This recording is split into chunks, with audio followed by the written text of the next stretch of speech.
Aujourd'hui, nous allons vous parler de l'accord cadre, car comme vous le voyez, il est plutôt imposant. Il y a beaucoup de choses dans ces 82 pages.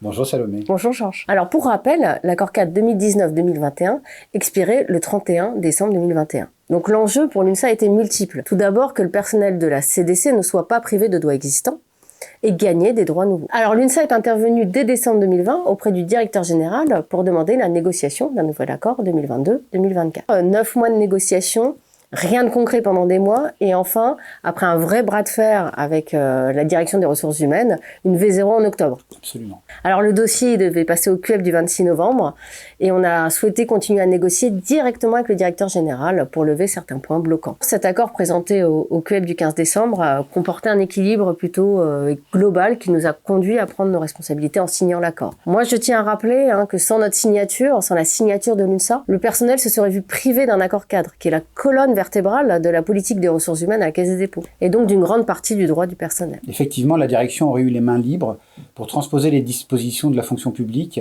qui sont bien moins favorables, tant pour les fonctionnaires que pour les salariés. Oui, puis on l'a vu, avec le contexte social à la Caisse des dépôts, il y avait un risque fort que cela arrive. On connaît notre directeur général, on a vu ce qu'il a fait pour Courchevel, on avait ça en tête. Je rappelle aussi que c'est très facile de critiquer, de dire si on avait plus négocié, on aurait eu plus, etc. L'UNSA est un syndicat qui sait se battre quand il faut. On ne lâche pas le combat, mais on est aussi un syndicat réformiste et constructif.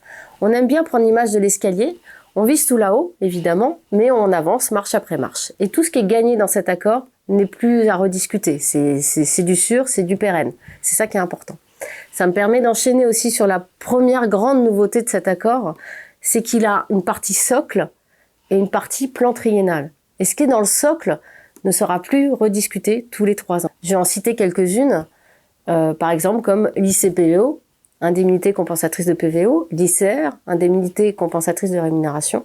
On a également gagné la transformation de la PVOC en PVOI, ainsi que l'augmentation des 2 premiers paliers. Donc ceux qui touchent 3% de PVOC aujourd'hui toucheront 4% dans 2 ans, et ceux qui ont 5% passeront à 6%.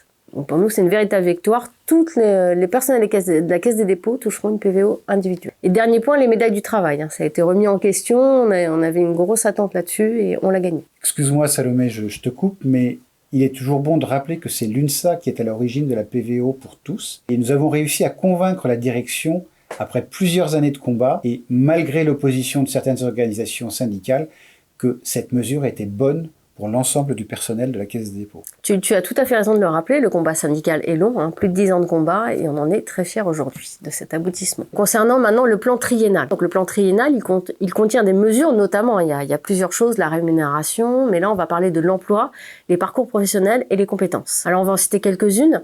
Il y a la priorité à la mobilité interne. On va être vigilant à l'application de ce principe. 65% des postes doivent être attribués en interne prioritairement.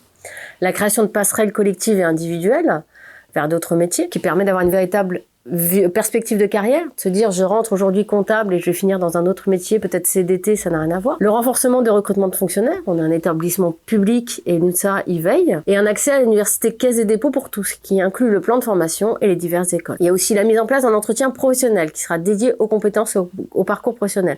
On est en plein dedans aujourd'hui, les EPA ont commencé, il s'appelle EOP demain. Il y a un guide fait par l'UNSA d'ailleurs, et si vous avez des questions, on est à votre disposition, n'hésitez pas, mais donc il y aura un nouvel entretien qui va être mis en place. Il y aura aussi un accompagnement à la mobilité géographique, donc ça c'est très important pour beaucoup de gens, notamment en direction régionale, qui va être renforcé, par exemple avec la mise en place d'indemnités de double résidence. Alors pourquoi je dis ça c'est nouveau.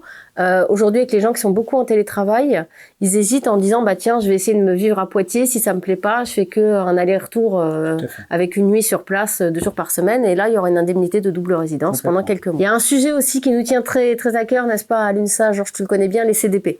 Complètement. C'est une mesure donc qui permet de leur obtenir un cadre de gestion, qu'ils aient enfin une des garanties d'évolution et de rémunération. J'en suis quelques-uns, j'en suis aussi. Oui, tout à fait. Et en fait, à l'UNSA, c'est un sujet qui nous tient à cœur, et ça, tu le sais. Et nous nous battons régulièrement pour pérenniser nos collègues qui sont en CDP long, et nous avons souci de les accompagner et qu'ils puissent bénéficier d'une véritable évolution de carrière. Les CDP n'avaient rien, aucune garantie d'évolution de rémunération, et c'était indispensable. Oui. C'était souvent ce qui manquait. Voilà, donc là on l'a gagné, on va en discuter dans les mois à venir en précision, mais c'est une belle victoire. On continue avec une autre mesure qui facilite les reconversions professionnelles à la demande des agents, c'est la RCC, rupture conventionnelle collective. On a réussi à obtenir dans cet accord cadre la reconduction des 85 postes de RCC. Alors pourquoi 85 postes?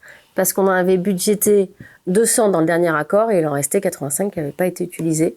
Et ils n'ont pas été utilisés du fait de la crise sanitaire. Les gens n'ont pas pu faire leur projet. Je te propose maintenant de passer au point suivant concernant les rémunérations. Oui, c'est un peu le nerf de la guerre. Nous sommes bien d'accord. Alors pour la reconnaissance de la promotion, on a obtenu quand même beaucoup de choses, beaucoup plus que ce qu'on avait avant et beaucoup plus que ce qu'on a en fonction publique, je le rappelle. Alors pour les fonctionnaires, il y a une majoration du taux d'évolution de la PFT à 10% en cas d'avancement de grade et à 15% en cas de changement de corps. Pour les privés, une augmentation de 5% en cas de promotion à la qualification supérieure avec un plancher à 25 points. On a aussi obtenu une garantie pour les salaires les moins élevés. Il y aura une enveloppe qui sera dédiée aux augmentations individuelles et fléchée uniquement là-dessus à notre demande. Ça veut dire que ça va donner plus de marge de manœuvre pour les managers pour les augmentations. Toujours sur les augmentations individuelles, on a obtenu une augmentation de moins 2% dès lors qu'un salarié ou un fonctionnaire bénéficie d'une augmentation lors des campagnes annuelles. Donc pour donner un exemple, ce que tu veux dire, Salomé, c'est qu'un salarié qui aujourd'hui a 500 points ne pourra pas percevoir une augmentation inférieure à 10 points dès lors que son manager lui propose une augmentation. Et de plus, si le salarié bénéficie de 2 augmentations sur la période, il percevra à minima, s'il est à 500 points, on est bien d'accord, un minimum d'augmentation de 20 points. Et ça, cela correspond à ce qu'il y avait dans l'ancien accord cadre. Oui, c'est exactement ça. Alors maintenant, il y a aussi sur les augmentations, c'est sur la mobilité fonctionnelle. Il y a souvent, quand on fait une mobilité, on doit renégocier de la PFT ou des points. Et cette enveloppe, on a réussi à ce qu'elle soit augmentée. Cette enveloppe dédiée aux mobilités fonctionnelles est augmentée de 50%. Il y a aussi, ça on l'a obtenu en plein QEP, pendant le QEP, tu te souviens ? C'était une idée, c'était la mise en place d'une garantie d'évolution de la rémunération indiciaire, dite GERI pour les privés. Et c'est quoi? C'est un dispositif de protection du pouvoir d'achat. Je te propose, Salomé, maintenant d'aborder un point important qui est l'accompagnement des fins de carrière. Oui, tout à fait, Georges. Ça a été des discussions vraiment houleuses, tu t'en souviens.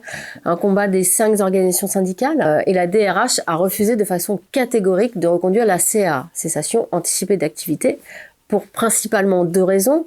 La première, des raisons budgétaires, qu'on n'a pas voulu entendre surtout, mais l'autre qu'on pouvait comprendre, c'était le non-remplacement des personnels qui pesait sur le collectif. On le voit dans certains services, c'est très dur pour le collectif, que ce soit la direction bancaire, la direction régionale, au COSOC, dans plein d'endroits. Donc devant ce refus catégorique, l'UNSA, qu'est-ce qu'elle fait? Elle est toujours pragmatique, force de proposition, et elle s'adapte. Là, quand on voit qu'il y a un point de blocage, on essaye d'avancer, et on a réussi à obtenir 2 choses qu'on a proposées, le dispositif de maths bonifié, et enfin, surtout, la mise en œuvre de la retraite progressive à la Caisse des dépôts. Donc c'est quoi? C'est un outil qui permet d'être partiellement à la retraite et partiellement en activité. Ça, c'est un point important.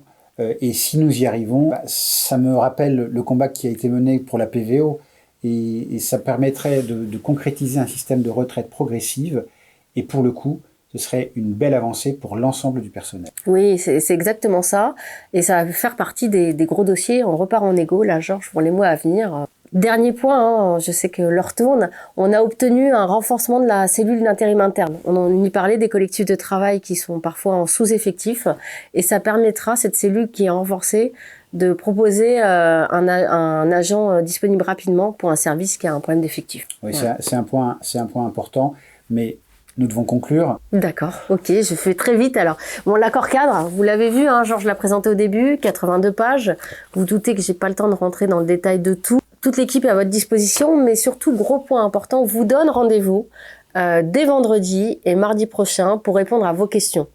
Vous comprendrez comment on nous a défendu vos droits, mais surtout, vous pourrez poser vos questions et qu'on aille plus dans le détail sur ce qui vous intéresse. Donc, un lien Teams vous a été transmis, n'hésitez pas à y participer.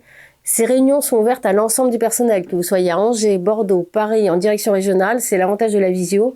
Tout le monde peut se connecter, c'est très pratique, c'est sur l'heure du déjeuner. Voilà. Tout à fait. Et n'oubliez pas, toute l'équipe UNSA se tient à votre disposition pour répondre à vos questions. Alors, n'hésitez pas. Au revoir à tous. Merci Salomé. Merci Georges.